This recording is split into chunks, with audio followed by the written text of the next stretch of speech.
Let's go. What's going on, everybody? Happy Monday. We're back. It doesn't feel like Monday. I'm not going to do the whole holiday thing like, oh my God, what day is it? We've been on vacation for so long, but we're back. We're back. We're back in New York City. Ian Curtin's back in the chat. Membership. Let's go, Ian. Love to see it. But yeah, we're back in New York. We're back with our regularly scheduled program. So let's, right off the top, here's what we got going on today. All right. We're starting with Snoop Loop. Are you kidding me? National Bacon Day. That if there was ever a day to play the bacon drop, you gosh darn right it's today.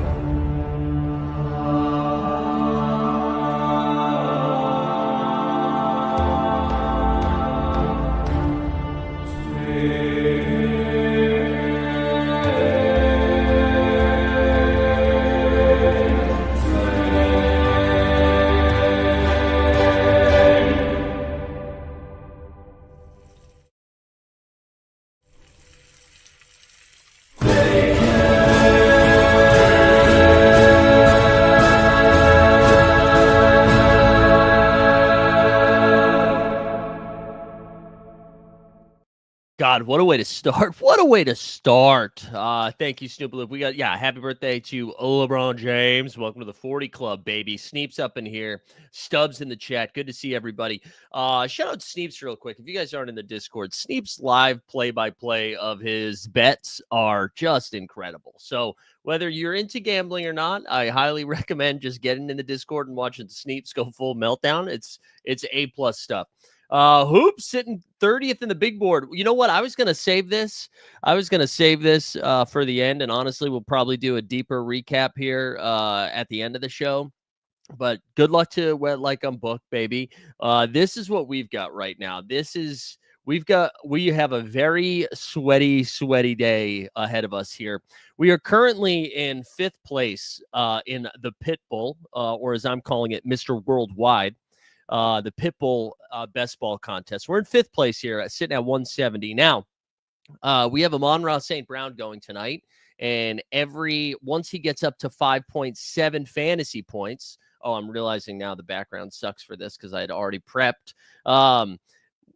Once he gets up over 5.7 fantasy points, we start accruing some points, and as you can see, if Amon-Ra can get to 10 fantasy points, that's going to launch us into 2nd place, depending on what else happens in this game. But good Lord, it is going to be a sweaty afternoon. Currently in 5th place, which is for 15K. It was so funny, too, for that sweat because I had nobody go on Wednesday night, the Christmas Day slate. On Thursday, I had DK Metcalf and Rome Odunze, and those were like 2 of my highest leverage spots.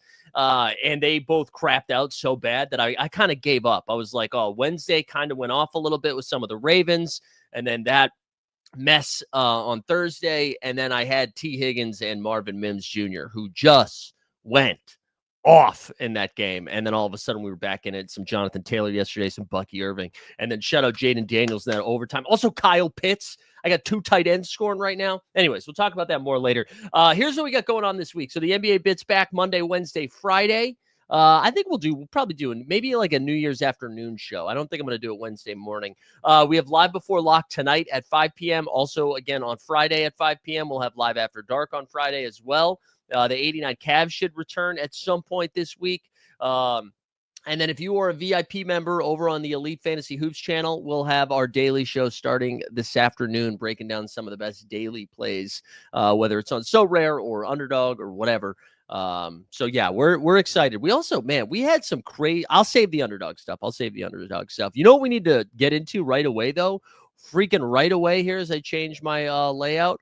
Whoo, amen, omen. Amen Thompson just absolutely bodying Tyler Hero last night. I'm not sure how many people were watching that game in real time. I thought I had like a good take and then realized Bill Simmons had tweeted it out as well. But for those who weren't watching it, this game was like pretty feisty throughout the whole second half. Fred VanVleet got tossed for double techs. And the refereeing, I just thought like they did a bad job of managing what was going on. And then it led to this. So we've got the screen shared here. I believe you'll be able to hear and see it.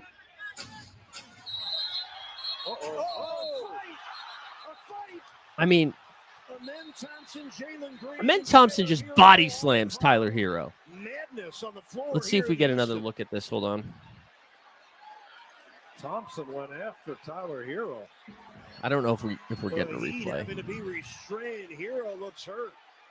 No, Hero's okay. He said Hero looks hurt. You got to be crazy. Amen Thompson down at the other end. What a bizarre scene. We'll have to unravel it. Let's see if we get the replay here. And Heat Nation, you and we will see it together in seconds.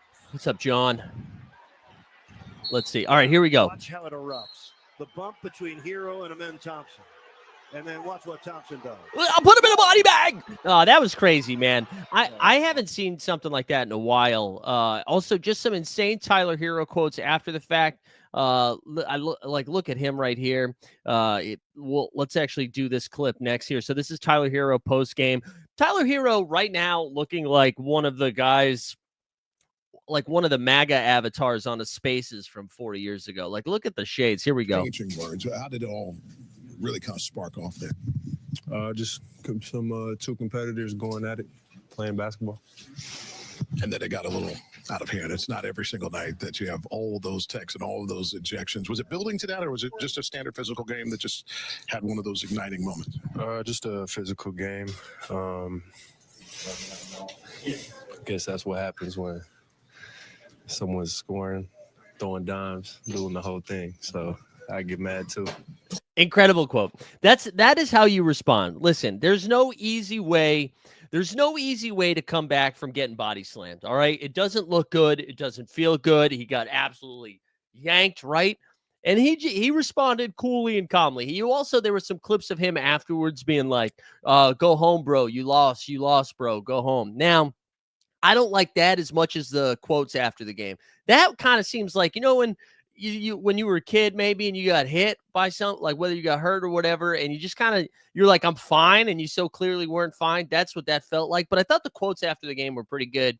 But again, man, so Jalen Green got ejected. Fred VanVleet got tossed. Obviously, Amen Thompson. I'm not really sure why Tyler Hero got tossed. I don't know if anybody can figure that out. Let me know. I have no idea why Tyler Hero got tossed. But he got removed from the game as well. But more importantly, Miami Heat, who are kind of in this like weird spot, as we'll talk. Actually, we'll probably just do the trade talk stuff now with Jimmy Butler, who the quote starting Christmas Day. This is now 2 Christmases in a row, by the way. Last year it was James Harden leaking some story to Woj Bomb himself, saying like he's probably going to be out of Philly soon. This time, Jimmy Butler is like, yeah, he wants to get out of Miami. Miami was like, thank you for the present, but here's a gift receipt. We're returning it because we're not actually going to trade you.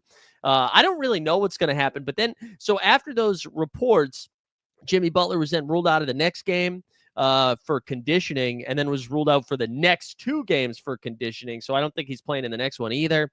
Just kind of a bizarre situation in Miami right now. But Miami quietly now 2 games over 500. They moved to 16-14. That's like a pretty impressive win on the road without arguably their best player.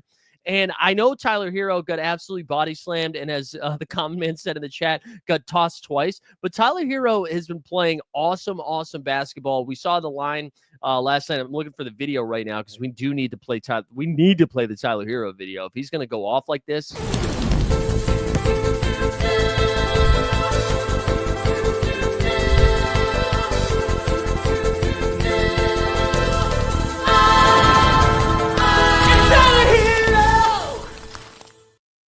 Tyler Hero in this game, right, goes for 27, 9, and 6 on 10 for 17 from the field, 3 for 7 from 3. I mean, he has really been just cooking, man, just absolutely cooking the last couple of weeks. And Miami now has just been slowly moving up the Eastern Conference leaderboard. And they really do become an intriguing team as they approach the trade deadline. Because I don't know if anybody, like even the Stan Loves of the world, I think probably have more realistic expectations of what this Miami ceiling is like. And it's probably not championship level, but it's definitely a feisty playoff team. And that's how they're playing right now with Jimmy Butler just kind of being sidelined. And there's like a couple of different scenarios, right? Jimmy Butler could go full Minnesota Timberwolves. Miami still might not trade him, but they're just send him away from the team. You're not going to play with us anymore. Okay, so there's that option. The other option is that Miami's like, hey, we're not going to trade you. Jimmy's like, well, this is a contract year. I want to make sure somebody still pays me next season, so I'll ball out one more time. Or they trade him and get some assets back, right? So those are like the three options. Now, depending on what Miami decides to do, right? I imagine because of the way contracts work and the CBA, everybody take a drink, the second apron, blah, blah, blah. Even if Miami gets some young assets back and like picks or whatever, they still need to get contracts back. So I'm sure they're going to get at least somebody that can like impact, their rotation, winning a little bit. Because again, Miami taking it to Houston, one of the better teams in the league right now. And their starting five was the corpse of Kevin Love. Shout out Mr. Banana Republic, who played 14 minutes. Haywood Highsmith and Terry Rozier leading all minutes in the team, playing 38. Bam Adebayo, Tyler Hero. That's their starting five. Jovic, who's been playing much better basketball the last week or so, he had 18, 7, and 6 off the bench. Khalil Ware, we get the Khalil Ware sighting finally. He had 7 and 7 with a block off the bench in 14 minutes. Alec Burks and then Jaime Jaquez. They didn't have Duncan Robinson last night. Obviously, no Jimmy Butler. Drew Smith, who we get excited about, he's done for the year with that injury. So now, like, if Miami does move off of Jimmy and get something back, I don't know. I feel, again, I'm not saying they're going to go out there and win, the Eastern Conference or anything like that, but I do think this makes them a little feisty. Boston Bass letting us know, yeah, tomorrow is Sneeps' birthday, so shout out Sneeps. Shout out Sneeps, who got the legendary moment from Mr. Roham too, huh? What a run. But good win for Miami. Houston now falls to 21-11. Just some stats over there. Dylan Brooks, who had missed the last couple of games, first game back, he had 22. Şengün had 18 and 18 with 5 turnovers. Fred VanVleet had 16, 7, and 6. Jalen Green had 19. And then the bench didn't really do too much. One thing to point out, though, Cam Whitmore has found himself into the rotation. Part of that, I think, with Tyree Eason missing some time.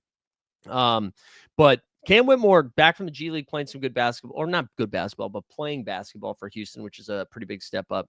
So there you go. There's Miami. Again, moving to 16 and 14. I thought that was a pretty impressive W for them.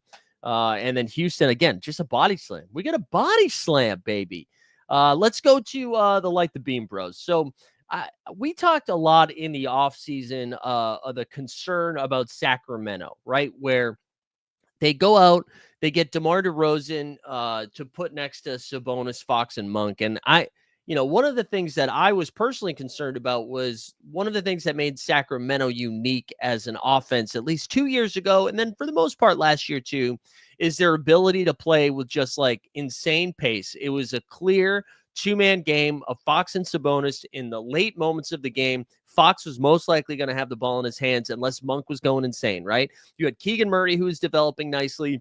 Now, I think their ceiling was pretty capped with what they had, but it was definitely higher than what they're doing with DeRozan. And bringing DeRozan in, who's had some high moments, but also has just been kind of all over the map, they just don't have that same identity that they once had. Keegan Murray has regressed a little bit. They're not playing with that same offensive pace that we once saw. I just think they're in a little bit of a rut here.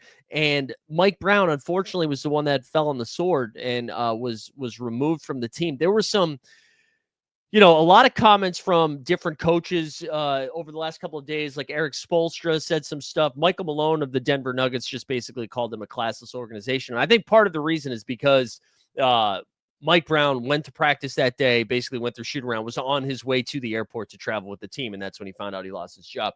But I think, I've been sitting on this for a little bit now, for a couple of days. I don't think this is Mike Brown's fault. But I do understand what's happening now, right? Where it's just like, this is a last-ditch effort to try to save any sort of mojo Sacramento has. And it's clear, as De'Aaron Fox and his agency has met with the front office of the Sacramento Kings, and the coach is fired a week later, after the coach throws Fox under the bus for rightfully so, playing poor defense. And then the comments after the game, afterwards, of De'Aaron Fox too, just being like, well, he's a professional and he still gets to get paid. I just wild stuff out of Sacramento. Yeah. Vivek Gunna Vivek. You're right. What's up? We got some having some fun in the chat.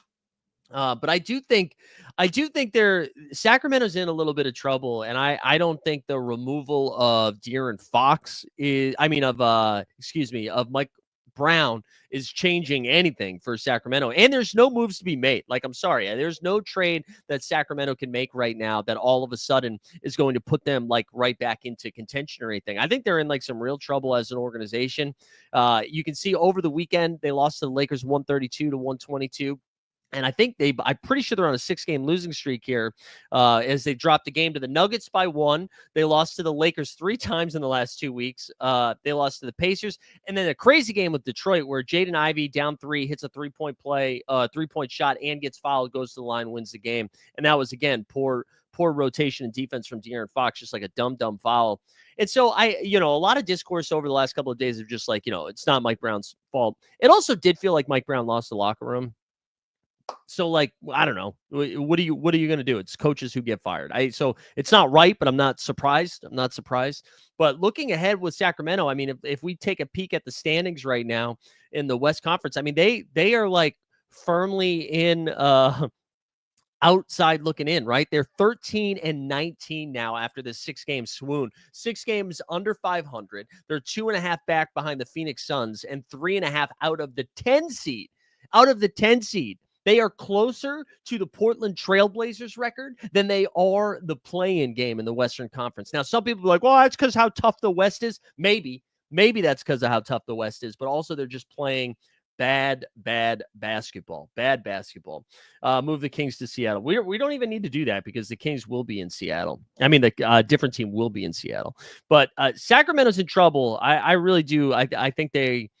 the vibes are bad there. I don't see them all of a sudden under Doug Christie cooking now. Shout out Doug Christie. But here's their upcoming games here. So they have Dallas tonight. Now, Dallas without Luka, who we should probably do the drop for Luka as he's hurt and is going to miss some time, which sucks. Probably keeps him out of all the award season and all that stuff. So, I don't know. Do an emo version of this in your head. Luka Magic.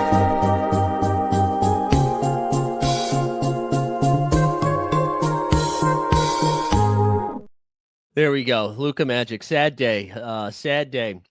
But if you look at their upcoming schedule, sorry, I should zoom in a little bit of this, right? So they get Dallas, then Philly, who all of a sudden Philly looks good. Memphis without Ja Morant for a little bit, but it doesn't typically matter, although they lost by 1 million last night to OKC.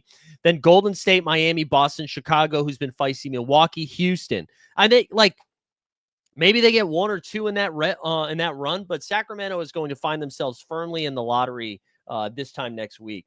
That's not what the injury was though. That wasn't a bad out of shape injury. I don't think. I know that's a fun thing to say, but I don't think that's it. I don't think that's him. Did you see Roham is going on the Connecting and Collecting podcast? Maybe it's because Tridica said he was done, all right, let's go back to some of the, John says if they blow it up, where do you think Fox and Sabonis ends? Yeah, so that's going to get us to our next segment. Good transition there, Mr. John H. Where does De'Aaron Fox go? I don't know. And that gets us back to Jimmy Butler too. Like, I don't really know where the fun landing spots are. I think the ones that stand out to me, the Orlando Magic could do something if they wanted to. I know they still feel like a point guard short. And they have still somehow been holding on for dear life. They've been holding on without Paolo, without Franz Wagner, and now they have the chance to, maybe they make a move for De'Aaron Fox. They have to get rid of some of their young guys, I'm sure, and some assets, but now all of a sudden you put like a real point guard with Paolo and Franz, and you can just let Suggs defend his ass off, KCP knock down threes. I don't know.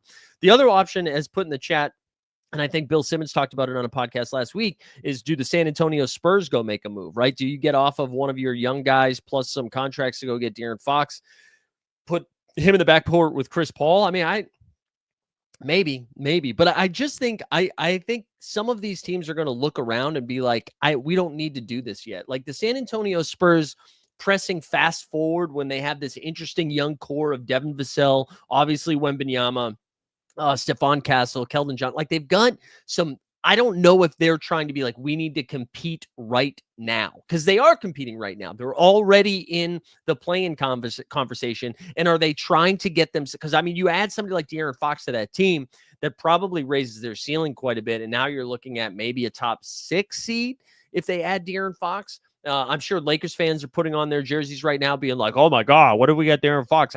That's not a situation that's going to happen. Although the Lakers, who we'll talk about in a second, did make a move. And then they also came out and said they're not done making moves. But I don't know. I kind of stand by, like, I don't think Fox or Jimmy Butler is going to get moved. I think one team to pay attention to as we get closer to the trade deadline here, probably not like in the next week or so, but as we get closer to February, is Detroit basketball! Detroit basketball! Detroit has like quietly just been hanging around, and I'm not saying they're going to go nuts here, but they have cap space. They have contracts to make these moves work. And you look at them right now, they're 14-18. They're 5-5 over their last 10. Really been playing 500 ball after a sluggish start. They're basically the same record as the Chicago Bulls, a game and a half behind the Pacers and only 3 games behind the Heat. And like, Cade Cunningham has been playing all-star level basketball. They can move around. Like, I don't know. Maybe do they include Jaden Ivey in something? Like, is that the enticing piece if you moved Ivey with some contracts? I don't know.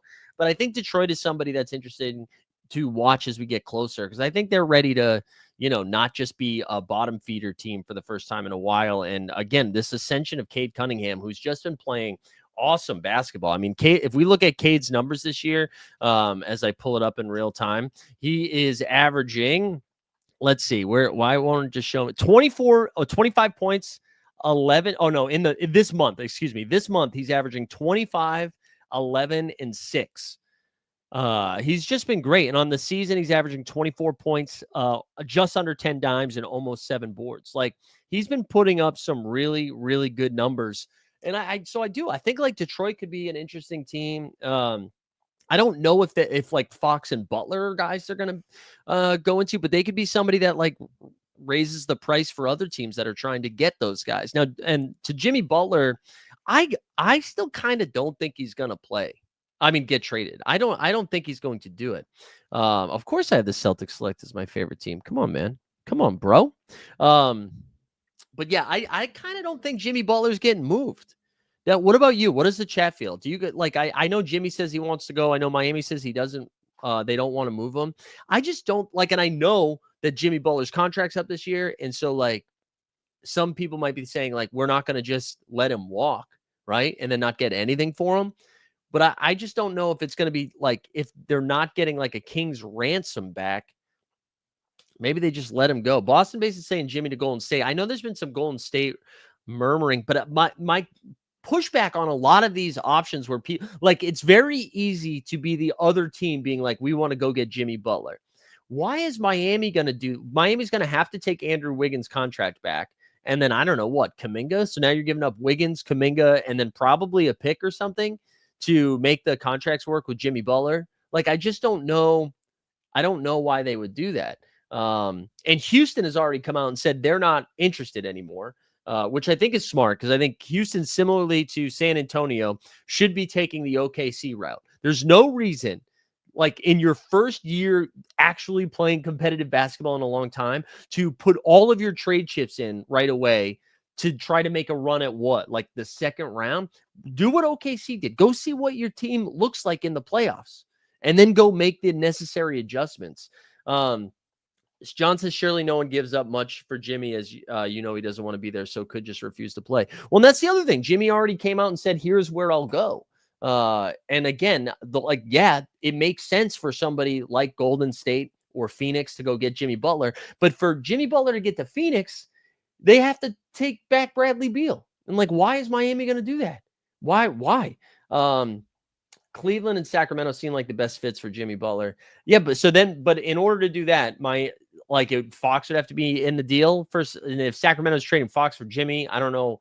And Jimmy's not going to stay. He's also not going to be in the playoffs with that team. If they do it with Cleveland, I guess you're including one of the bigs. I just don't. Yeah, I don't know. I don't think it's happening. It's Hershey's trying to make De'Aaron Fox get to Toronto. Yeah, I mean that's funny, but I don't think that's happening either. But I'm with DJ Local. I just don't think we're seeing the trade. I don't think it's happening unless Miami just fully punts on it and they're like, who cares? But I don't think it's happening. Also, speaking of Pat Bev, so let's talk about the trade that happened yesterday and then Pat Bev's tweet. So yesterday, or 2 days ago, the Lakers make a move. D'Lo, I'm coming home. I'm coming home. D'Angelo Russell coming back to Brooklyn. Him and Cam Thomas just going to get shots up. They are just going to get so many shots up. For Dorian Finney-Smith, Dodo, DFS, as well as Shake It Up Milton. There was a really good clip. I think Jason Gallagher, who used to produce the podcast with JJ Redick, going around of JJ just talking about how much he loved Dorian Finney-Smith. So not surprising that they went after and got him. I actually think that's a good move for the Lakers. The Brooklyn Nets, I'm like, whatever. I don't know. But let's go see what Pat Bev had to say on this, because I thought, like a lot of times, shout out like somebody like Kevin Durant, or I don't know, the common like clapback from players will be like, well, you don't know ball. You didn't play ball. So you can't say anything because you don't know ball. Well, I think Pat Bev yesterday proved that not all people who play ball know ball, because I thought this was just an insane take from Pat Bev yesterday, which we shouldn't be surprised, but I just thought this was nuts. So Pat Bev yesterday tweets out after the trade, D'Lo to the Nets is good for him and the team. Nets will be able to compete still, and he gets to hoop. Dorian Finney-Smith to the Lakers, I don't know about that, though. That's insane. That is an insane take for so many reasons. One,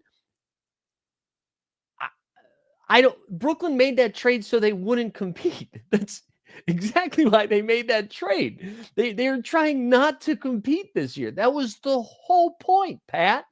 And then Dorian Finney-Smith was one of the bigger trade assets of like the rotation guys that could help move the needle. There were reports all weekend long that the Memphis Grizzlies were going to be going after Dodo. I thought it made sense for the Lakers. And real quick on the Lakers, as we share screen again, although I don't like that my background keeps messing around here. If we go back and look at the standings, the West is kind of nuts. For everybody that's been saying the Western Conference, this is the toughest this is the toughest any conference in any sport has ever been. Well, if that's true, let's go look at the standings, because both LA teams are above the fold right now. Both LA teams above the fold in the Western Conference. You've got OKC leading the way, right? OKC leading the way. Clearly the best. They've got a 5-game lead on the Memphis Grizzlies, who, again, without John Morant, got pummeled last night by OKC. Rockets are a half game behind them. And then you've got the Mavericks, who, again, having like a tough start to the year with Luka just missing a ton of time, still in the 4 seed, 20-12. And then it's the Lakers and the Clippers. Both LA teams are 18-13 right now. Now, that might have been some like schedule luck there for a little bit, but the Clippers are now supposedly, and for who knows how long, only like a couple games away from Kawhi Leonard returning. So for the Clippers to be able to hold on, again, 5 games over 500 this deep into the season. And then you get the Denver Nuggets here, 4 games over 500. They're in the 7th seed. Minnesota Timberwolves had a nice comeback win last night over Wemby and the Spurs. They are now just a half game behind the Nuggets. You get the Warriors and the Spurs right there. And I guess you could say the depth of the West is like good, but I don't necessarily think it's like top tier caliber. As you see, the Suns now under 500, lost 2 in a row, 3-7 in their last 10. Maybe Devin Booker's back soon. But they are in trouble. I think they're in trouble. But the Lakers and the Clippers, so when I saw the report of LA going after somebody like Dorian Finney-Smith, of course, D'Angelo Russell has been in trade talks for the last 7 to 8 years, right? But I was like, when the move happened, I was like, whatever. But honestly, that's a good move for them, right? He is someone who can defend, which the Lakers have been boorish on defense. They've not been great. So to get somebody like Dorian Finney-Smith, who can occasionally knock down the 3, DFS can also play like small ball 5 if you need him to. He was doing that over with Brooklyn from time to time. especially when Claxton was missing time. I think that's like a good fit for them. And they move off D'Lo, which I know, if D'Lo gets hot, that's kind of fun. However, I think this is just like now Austin Reeves, who's been playing a lot better the last week or so, he gets to step up. It gives like Dorian Finney-Smith can also play like a similar position as LeBron. Obviously not as good as LeBron, but it's just some LeBron insurance. So you're not relying on Rui Hachimura or if freaking Jared Vanderbilt ever comes back. Tesla in the chat too is saying any Bruce Brown landing spots, he's 100% getting moved by the deadline. Yeah, I don't know, man. That's a good one. I mean, Bruce Brown would make sense on almost any team, like Memphis, who can't seem to keep Marcus Smart on the court. And Memphis having a ton of like interesting young guys and assets. I could see them making a run at him. I think Cleveland would be a great landing spot for somebody like Bruce Brown. Miami obviously would make a lot of sense too. I think almost any team would be interested in Bruce Brown. So that's a fun one. I'm trying to think if there's any other big names like the Zach LaVine stuff. It seems like the trade hubbub on the Chicago Bulls and Zach LaVine has slowed down. LaVine's been kind of not all over the place. He's been playing really well this year. Not surprisingly, he's been playing really well this year. He's had a couple of like real peak moments. Had a big game a couple nights ago. I forget who that was against. Maybe against the Celtics. The Celtics, who by the way have been really slowing down. Let's bounce around the league here. Let's bounce around the league and find. Let's just like poke around with some of these teams. So the Celtics now 5-5 in their last 10. They now move 4.5 games back. They lost last night to the Pacers, 123-114.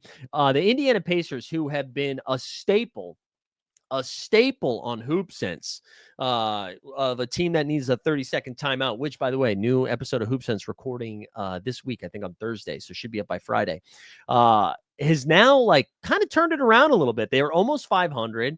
A couple of big wins. They lost a real feisty game against the Oklahoma City Thunder where OKC came storming back in the second half. Halliburton finally with a ceiling game, even though not knocking down the three-point shot, still finished with 31-7. All 5 starters and Jarris Walker off the bench in double figures. Celtics got like decent games from JB, who had 31-6. Jaylen Brown, who had been slumping for a couple weeks now. Indiana Pacers got him right. I think what did he get? Like 80-something points in the last 2 games. Jason Tatum had 22, 9, and 6 in the loss. You got Peyton Pritchard at 19 in the first half, only 2 in the second half. Celtics have just seemed a little sluggish. I mean, I don't think it's something to worry about long-term for them. I just think it's like, they've been playing a lot of basketball since winning the chip. And I think they're just slowing down a little bit. Porzingis just can't stay on the court too, which I can see Top Shot Comment Man just nodding his head going like this. But if he can't stay on the court, that is going to be a problem because you're relying a lot on Al Horford, who, old man Horf. He played 31 minutes last night. And then Luke Cornett played 14. And there's nobody else. Like they're not getting anything from their bench outside of Peyton Pritchard, 6th Man of the Year candidate. But anyways, there's the Celtics. The other team I wanted to talk about here for a minute, dude, Atlanta Hawks has been like sneaky pretty good. Last couple of games. So yesterday, I know they played Toronto. They won that game 136-107.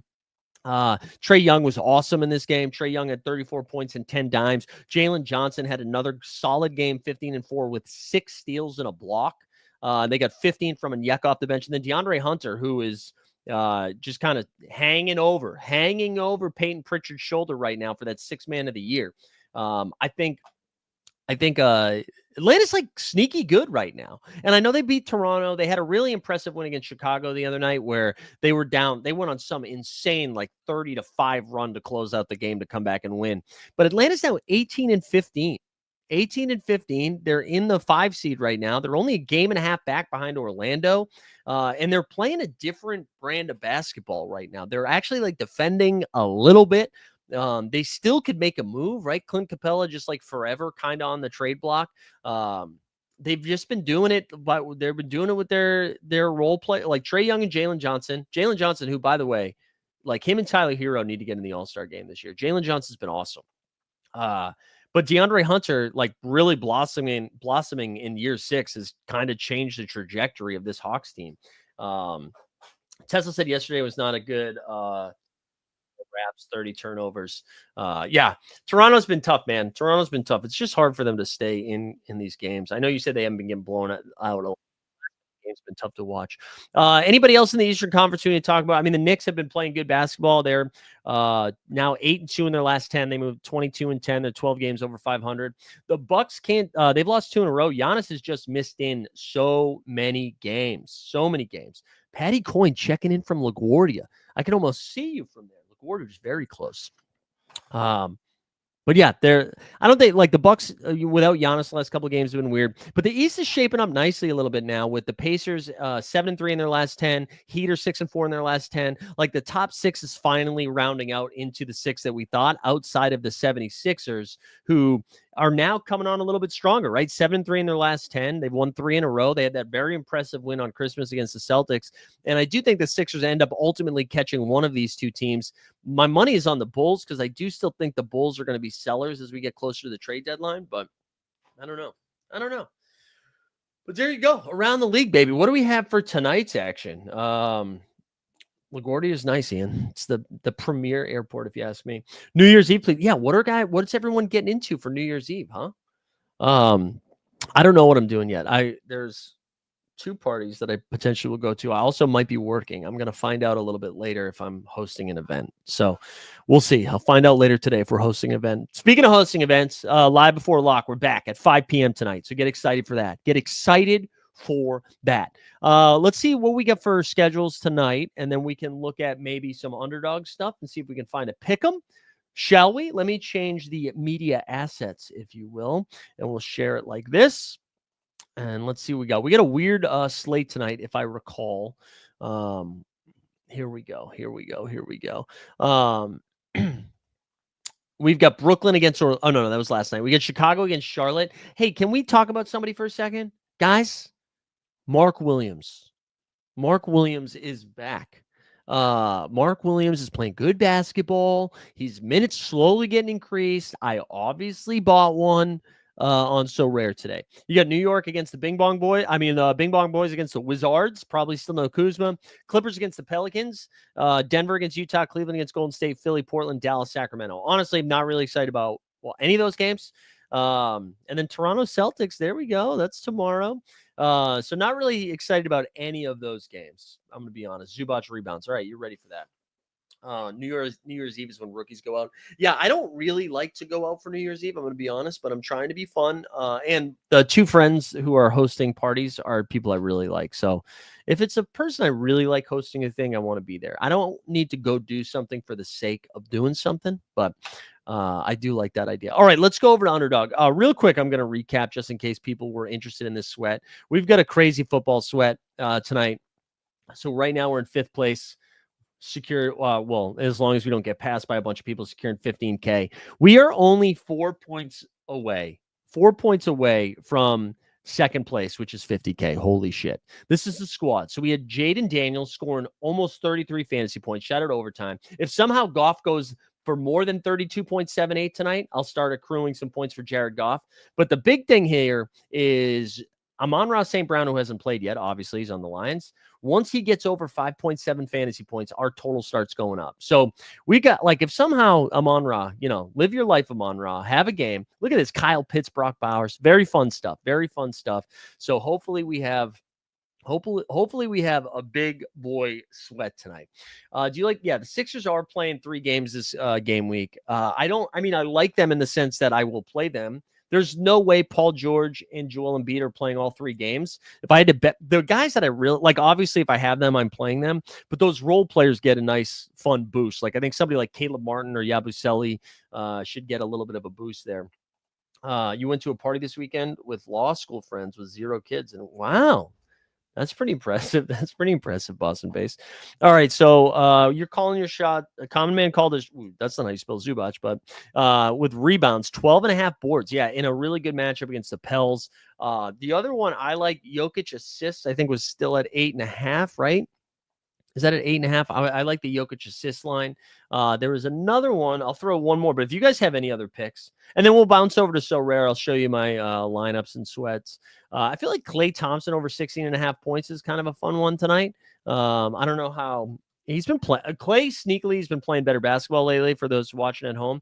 So I'm going to add that one. That's a 6Xer right now. Zubac boards, Jokic dimes, and Klay Thompson points. Any other takers in the chat? Anybody else excited about anything for our Monday morning pick'em over here? Anybody? Any hoop hype? Hoop hype? About anybody else? Going once, going twice. Koulibaly, dude. How about Bilal Koulibaly? Koulibaly's been Kouliballing. Am I right? Kouliballing. 3.5 dimes. All right, yeah, sure. That gets us to 8.6x. I think if we're at 4, we can get the 5. You know, if we're at 4, we can get the 5. What about DeRozan? I kind of like this game to be the most competitive and also have the highest chance of like balling 3.5 dimes. That gets us back to even 19x right there. 19x for DeRozan assists. Let's do it. Let's do it. All right, I think I got to enter this on my phone. We'll do 15 to win 288. This is a 5xer. I mean, a 5 pick'em. Is it going to let me? Let's see. All right, no. So I got to put it in my phone and got to do it that way. But for the people listening, or if you need me to repeat it, here we go. Zubac over or higher, 12.5 boards. Jokic higher than 8.5 Dimer-Roonies. I kind of like Jokic triple-double tonight too. Klay Thompson, 16.5 points. I like rooting for Klay, man. I like rooting for Klay. 16.5 points. Bilal Koulibaly. Assists over higher than 3.5. And then last but not least, DDR, DeMar DeRozan, Dance Dance Revolution, higher than 3.5 assists as well. I'm going to put 15 to win 288.90. Let's see. Did I miss anything in the chat while I was plugging that away? Nope. All right, let's do it. I also want to show you guys another sick hit that I had over the weekend. I don't know if you guys saw this on Twitter. Where is it? Look at this one, dude. So this is at home. I don't know. Can you guys see that okay? This was crazy. So T. Higgins, I had T. Higgins for 2 touchdowns. T. Higgins for 2 touchdowns. Marvin Mims. So I adjusted the line. Marvin Mims, I adjusted his line. I think it was like 29 receiving yards. I bumped it up over 60. And then Bo Nix to throw 3 touchdowns. 18 to win 21.80.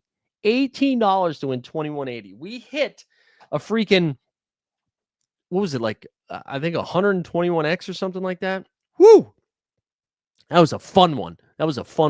We also had, again, so if you're in the VIPs, baby, if you're in the VIPs, you should be checking out the daily stream content. We also took down the pick and roll over the weekend for 2K as well, because Fox and Brunson just went ham. Jokic, Fox, Brunson, dominating Bradley Beal and Shaden Sharp. We had a good one. We had a good weekend. A good weekend, baby. Look at Boston Base gifting out 5 memberships. The king.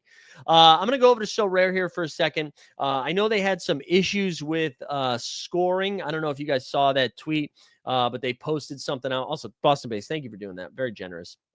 They tweeted it out last night, I think, saying, or this morning, saying it didn't like update the Spurs Timberwolves, so it might take a little bit to recalibrate there what happened. But we didn't have anything too sexy from the week. We had a couple of like box hits. Nice, that's what she said. We had Limited Champ got a 5-star. Finished 670th out of 4,400. Excuse me. We had a 4-star box in the Limited Contender. And then we got Rare Contender. We got 2 3-star boxes here, both in the in-season. So not terrible. And then I started building my lineups tonight just to get them in there because I've got a busy day. But my Rare Champs I'm kind of excited about. So Rare Champs, we've got Giannis, Mr. Dinwiddie, Paul George, Jared Allen, and Bam Adebayo. The other Rare Champ, we went AD, Mark Williams, dominating, KD, and Scottie Pippen Jr. And then Rare Contenders, we had Jamal Murray, Nikola Jovic, Queen, Caleb Martin, and Kyrie. And then the other one was Big Al, Paul George again, Ben Simmons, Vasily Micic, and Devin Vassell. No LaMelo Ball tonight, which is kind of a bummer. But there you have it, boys and girls. So yeah, quick update on or recap of the schedule for this week. If you guys have any questions, by the way, for other stuff, drop it in the chat now. Or if anything else you want to talk about before we wrap up.